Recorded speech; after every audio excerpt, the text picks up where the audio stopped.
Nintendo recently held a Nintendo Direct, and because of hard drive issues, I can't really share my reaction with the world, so instead I'll be doing the same thing I did with Summer Games Fest and doing a short recap of what mattered to me. Honestly, I was pretty excited for this one because it'd be the first time in a while they can't just throw Tears of the Kingdom or Smash at the end just to satisfy people, so no one really knew what could end it besides, leakers. Before we talk about the games, I just want to talk about the pacing really quick because it was super weird. There was no new info for 10 minutes, then suddenly they dropped 5 Mario games in a row just to go back to no new info again. They couldn't spread those out a little bit. That was my main negative with the Direct, but besides the weird pacing, let's take a look at some of the cool announcements. What? Yeah, at first I genuinely thought I hit the wrong video because it just starts as a normal Scarlet Violet trailer, and that's already out. The DLC looks fine, I guess. I'm just partly disappointed it's ditching the main game's cast, so I'm not playing it. Oh my god, there's 2 of them! During the Pokemon trailer, I had a terrible feeling of, oh god, this Direct's gonna be bad, but seeing these 2 guys, it'll be alright. I trust them if they offer to do a heart surgery for me, so I trust them not to give me any information about Sonic. Damn it! Oh, phew. That trailer showed no new information about Sonic Superstars. Splatoon, it's side order time! What? I just don't get why they did this. I mean, everyone's waiting for side order, and it's supposed to come out in the summer if I remember right, so it's just kind of weird that they would show a Splatfest.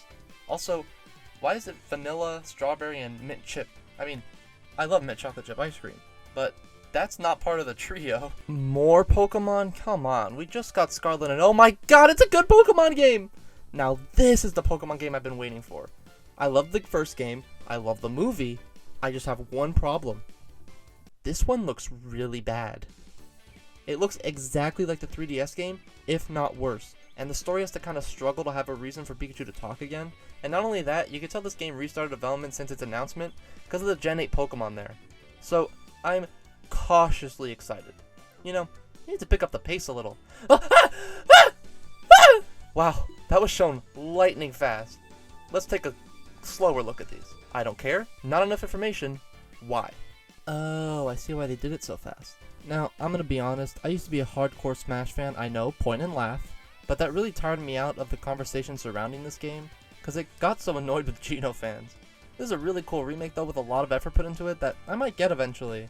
I just sadly don't see it selling really well. Yes! Now, sadly we barely get any info on this game besides that Peach is in it and can turn blue. But I'm so excited. We have 0 clues about how it'll play though, which really sucks. I hope it's more platformer than it lets on because I'd love something like Super Princess Peach. Again, why? I like Dark Moon, but I would have completely preferred a Luigi's Mansion 1 remake. The only upside I see to this is that the visuals of the final boss in HD. So I really hope this is part of a collection with the first, because honestly, I'm not that excited for just Dark Moon. Next is technically a Wii U port, so I assume these games are closer to their Wii U versions. So that's pretty cool. I saw people surprised this could run on the Switch, but did they forget this released on the Wii U near launch? God, I hope there's an Olympic sport soon. Oh, thank God. Skipping ahead a bit, Hot Wheels Unleashed 2 finally got some gameplay. I loved the first, and I've been really excited for this one. So let's take a look at... Oh, I'm really not lucky with the sequels today. The first game had a currency issue, and now there's 3 currencies? Not only that, but the first game was already pretty easy to cheese with shortcuts and stuff, but with the side bash and the double jump, it's becoming closer to the Cars games, but at what cost? I'm just worried shortcuts will be a little too easy now. I've been pretty negative so far, I think, so I'm going to try to dial it back a little bit, and you're making this really hard, Nintendo! I come from a place of love when I say that I did not like Mario Rabbids 2 as much as the first. So, I won't be buying the DLC, but Rayman fans finally got to see him in HD. That's pretty cool. What? I'm super excited for this game, but already? Just a week or so ago, Square Enix announced this was now in development, which typically means it's really far off. But it's this year. Why didn't they just wait to announce it here? I can't play day one for reasons, but I'll definitely pick it up sooner rather than later. I can't wait for Pikmin 4. It is by far my most anticipated game of the summer. I love the weird fuzzy Olimar too. I just really hope it's good. The night mode is super interesting as well, and I love the funky little nuclear waste guys. What? In a good way. A Pikmin 1 and 2 port is insane to me. While I could be more fond of the price, the fact I can actually experience these as God intended is amazing. Although I am sad the Pikmin logo has lost a lot of its personality. Hell, they even updated the logo on Pikmin 3 Deluxe Switch icon, which is why? Now my piece of plastic is outdated! Well, luckily those are the only completely out of nowhere ports Oh my god! Now this is crazy. I've been wanting to finally start Metal Gear, but I had no spot to really start. So this is my chance. Well, I'm probably not going to get it as soon as it released. I'm definitely picking it up eventually.